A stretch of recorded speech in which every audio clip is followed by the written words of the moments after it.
We are going to look at a projectile launched at an angle, and we're going to look at the type where it is launched from a different height from which then it lands. So the sort of setup we're talking about is, here's, say, some kind of cliff or building, and we're going to launch our projectile from on top up at an angle, or even down at an angle would be approximately the same thing. So the end result is that's going to be our initial velocity. The path of our projectile, if I could make the dot show up, here we go, it's going to look something like this. See our usual parabolic path. So as we go in and sort of start marking this thing up, taking our initial velocity, breaking it down into components. So there's going to be our VOX. Here's going to be our vertical component, VOY.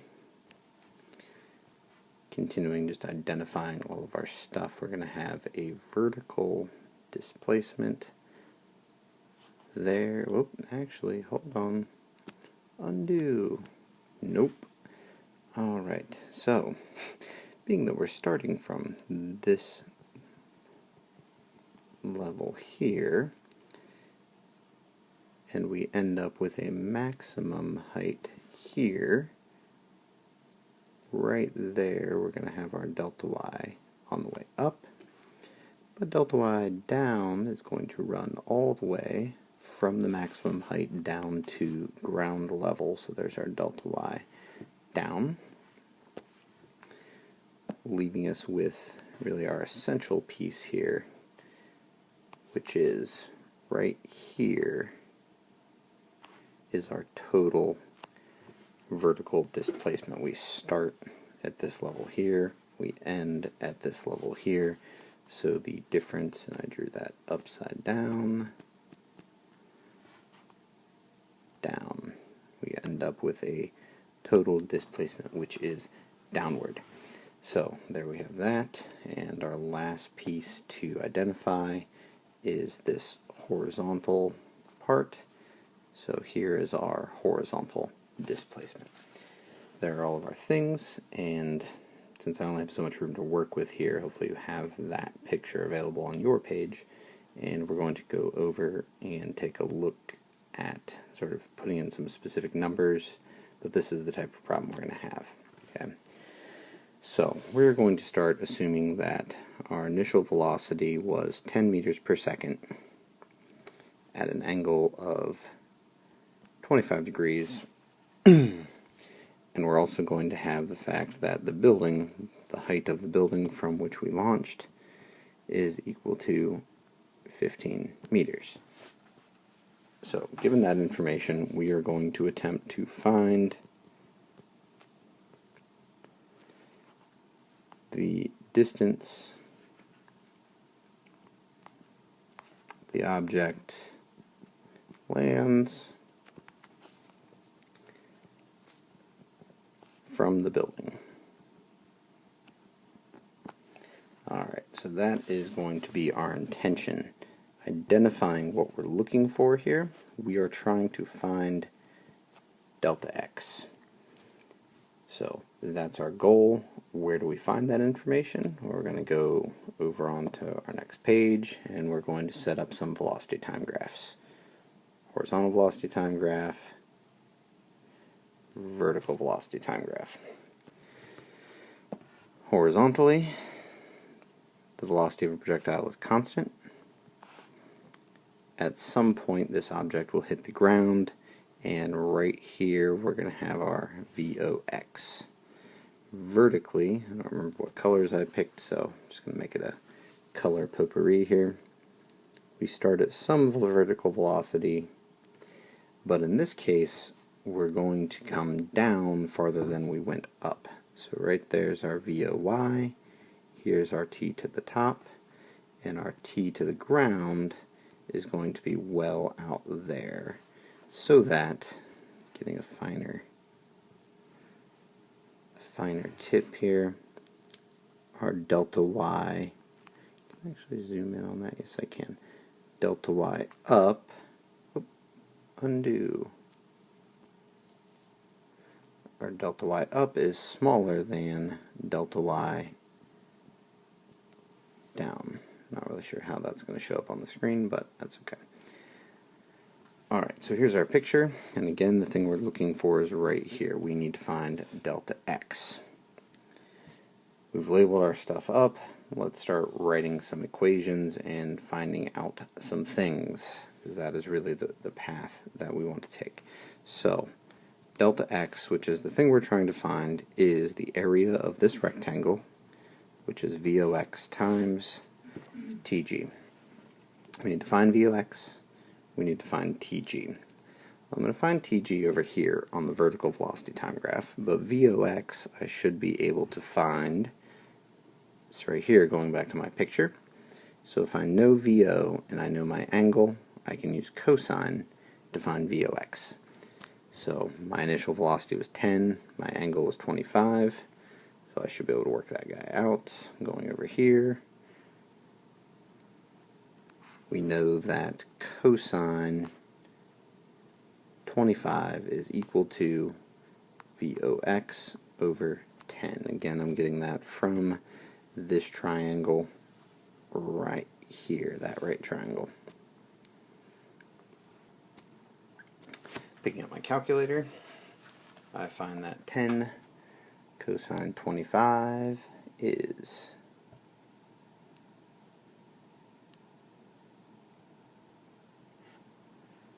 VOX is actually 9.06. Alright, so we have that one. We need to find TG. TG is over here on our vertical velocity time graph. In order to find it, we are going to write some equations. So, let me erase this to give myself a little bit of space on this page. The first equation I'm going to write, because I like it, is the equation of this line. That tells me the velocity anywhere is negative 9.8. Being that we're on Earth, we know the slope of this line is 9.8 times the time plus VOY. I want to know TG. In order to find that, I need to know the velocity at that time and the initial velocity. Well, the initial velocity we can find in the same way as we just found VOX, except going back to our triangle, we want the opposite side, so we want VOY, that would be sine 25 is equal to VOY over 10. Solving that out, we find that VOY is 4.23. That was not very neat. 3. There we go. Work that one out. So we can rewrite our equation to know that VF, that is the velocity here when it reaches the bottom, is equal to negative 9.8 TG plus 4.23. Well, that's well and good if I only knew VF.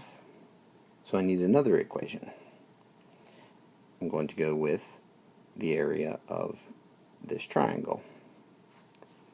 I can basically only write the equations of lines and areas, so we're going to go with the area of the triangle, where I find that dy down is equal to 1/2 the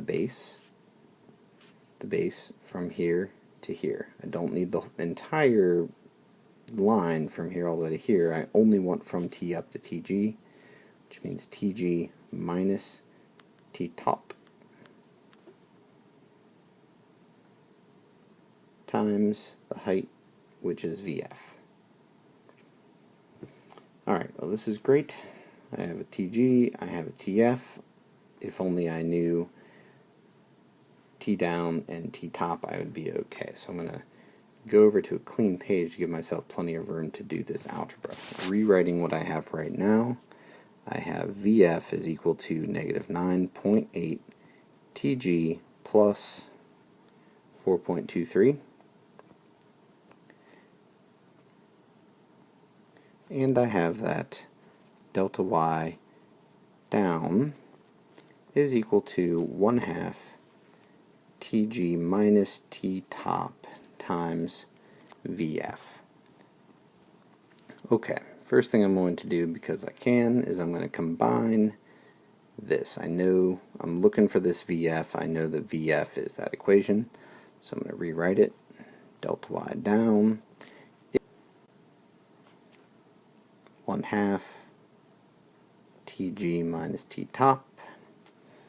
VF is negative 9.8 Tg plus 4.23. Alright, so thus begins the ugly part of the algebra. Okay, so I need to go in and I need to find two things. I'm looking for Tg, so I need to find T top and delta y down. Look at T top first. Here's T top on my velocity time graph. I know that at T top my vertical velocity is 0. I'm going to use that fact and basically this same equation, except at T top we know that velocity is 0. So 0 is equal to 9.8 T top plus 4.23. Well, this has only but one variable in it. It's just T top. So I can solve this. Subtract 4.23 off both sides. Then, after all that, divide it by the negative 9.8. I don't really have enough room to show that whole thing. Let me write that where I have enough room to go over to a new shape. 0 is equal to negative 9.8 T top plus 4.23. Subtract 4.23 from both sides. Negative 4.23 is equal to negative 9.8 T top. Divide by negative 9.8. Divide by negative 9.8. Pick up my calculator, and I find 4.23 divided by 9.8 is T top equal to 0.43 seconds. So now I know T top, 0.43. So I can come over here, and where T top is, I can replace it. Delta y down equals 1/2 times Tg minus 0.43 times negative 9.8 Tg plus 4.23. Alright, now I need to go find delta y down. I need to go back to my pictures and find delta y down. It's here. I've already used the line, I've already used the area, so I really need another relationship.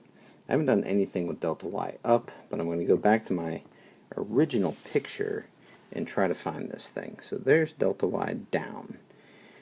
And what I see here is I really have an addition. I know that I went up and I came down, and this is the result. So what I can really say is delta y is dy up plus, ooh, that was really messy,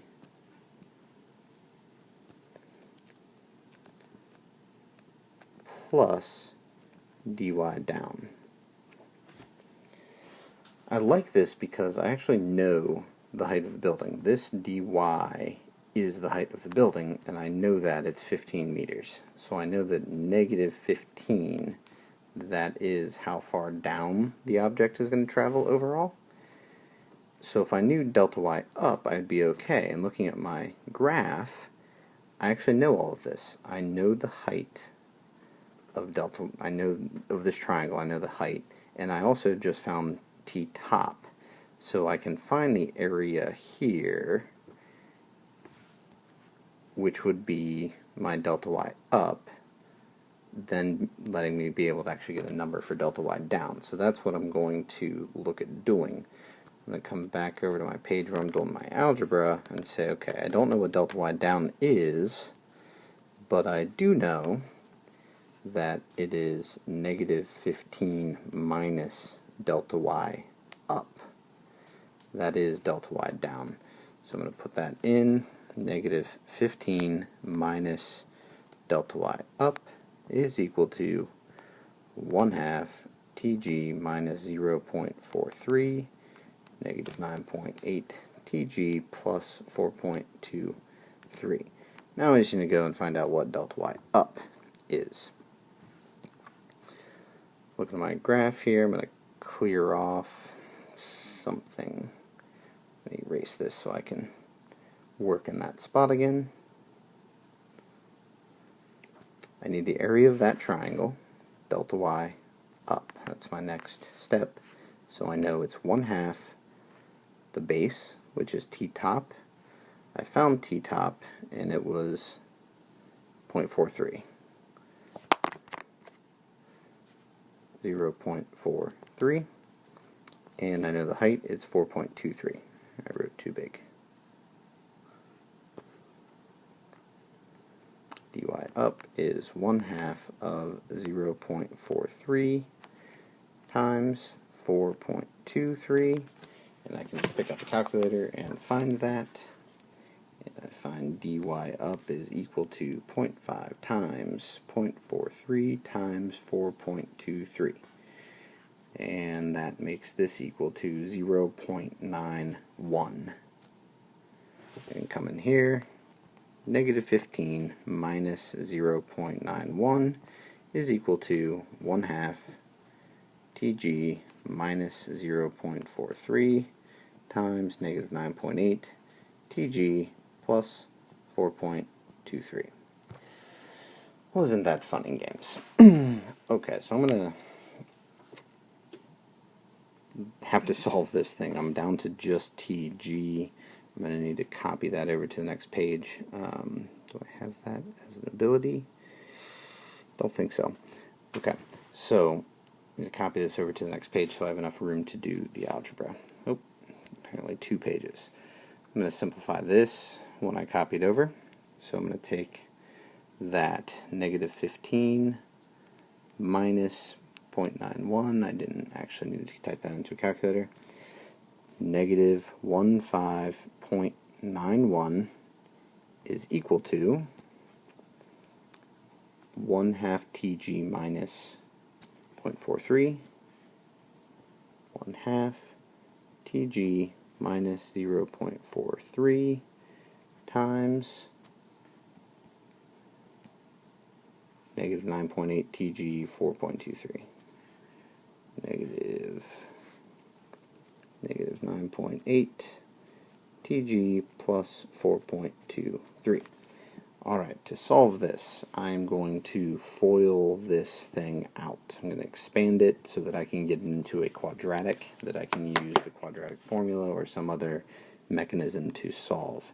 So simply copying the left-hand side, leaving the 1/2 alone, I have tg times negative 9.8 tg gives me negative 9.8 tg squared. Tg times 4.23 plus 4.23 tg. So that takes care of my first term. Second term, negative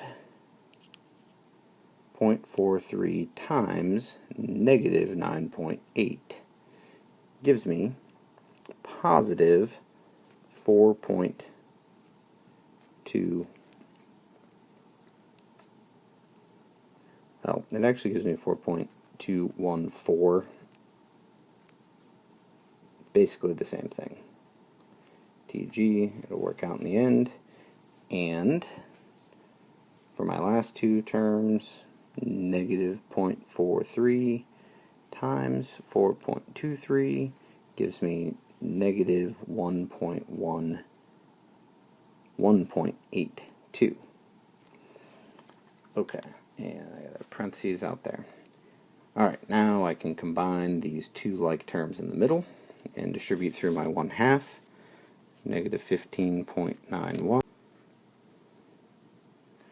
15.91 is negative 4.9 tg squared.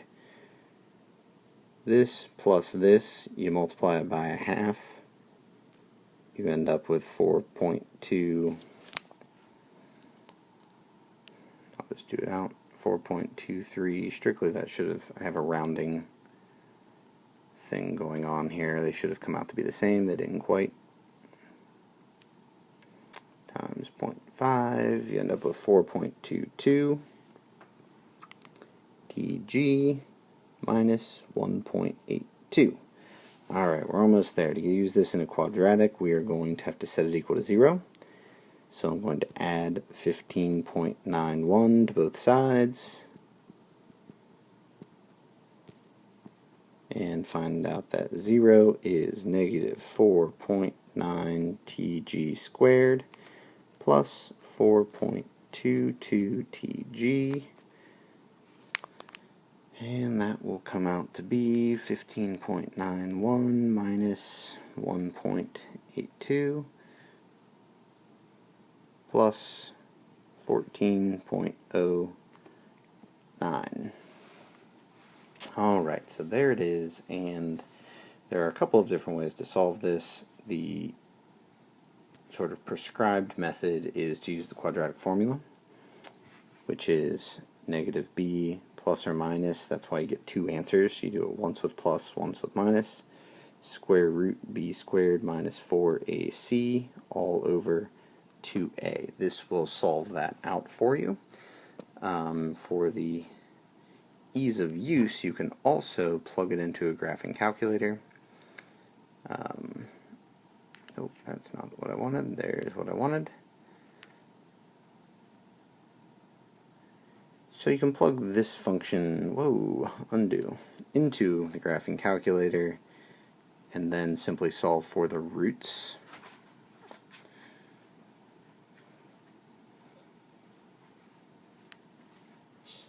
If I could figure out how my calculator works. I can't. I have to apologize there. I've just discovered a math error. I forgot to distribute the 1/2. This 1/2 I didn't distribute it into that term. So this should in fact only be 0.91, which makes this term not 14.09, but rather simply 15. So there we have that. Okay, now I'm going to take this thing and jam it into my quadratic formula and work from that.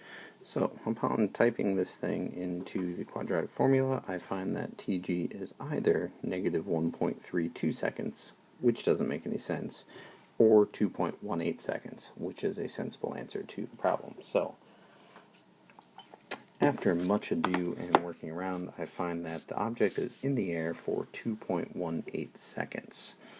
Going back and putting that in, say, okay, there it is, TG, finally, 2.18 seconds.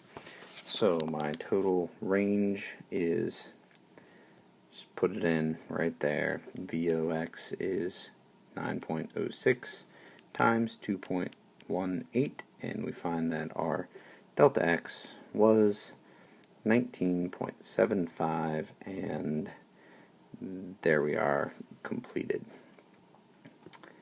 So that is it. The algebra gets a little bit sticky. There's a lot of steps in between, but the long and short is draw your picture,